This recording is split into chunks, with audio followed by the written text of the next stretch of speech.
అందరికీ హాయ్ అండి. ముందుగా రథసప్తమి శుభాకాంక్షలు అందరికీ. ఇంటి ముందు వేసిన రథం ముగ్గు ఎలా ఉందనేది కామెంట్ చేయండి. మన ఛానల్ ఫస్ట్ టైం చూసేవాళ్ళు ఎవరైనా ఉంటే సబ్స్క్రైబ్ చేసుకోండి.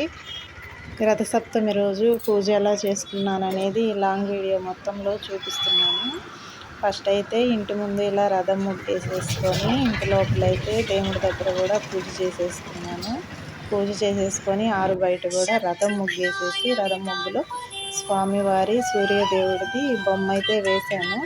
వేసి తర్వాత రథం ముందైతే ఒక ప్లేట్ పెట్టుకొని ప్లేట్లో 7 జిల్లేడాకులు పెట్టుకొని జిల్లేడాకుల మధ్యలో అయితే 7 ఒత్తులతోటి దీపం వెలిగించుకున్నాను.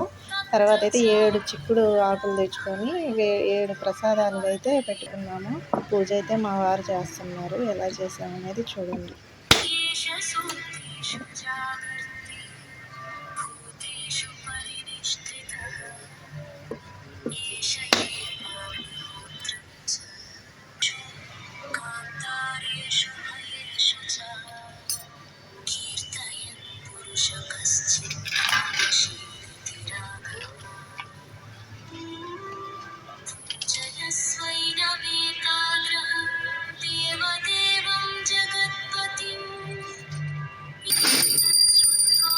పూజ అయితే అయిపోయింది. అయిపోయిన తర్వాత కొబ్బరికాయ కొట్టేశారు. కొబ్బరికాయ కొట్టి స్వామికి హారతి అయితే ఇస్తున్నారు.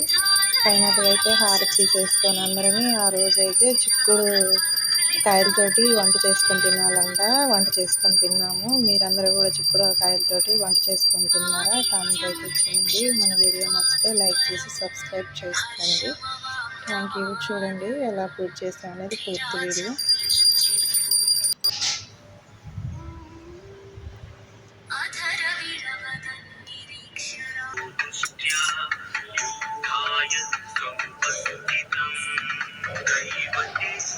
ఇక్కడ హారతి అయిపోయిన తర్వాత ఆకాశం వైపు కూడా హారతి ఇచ్చామండి. హారతి ఇచ్చి నమస్కారం చేసుకున్నాము.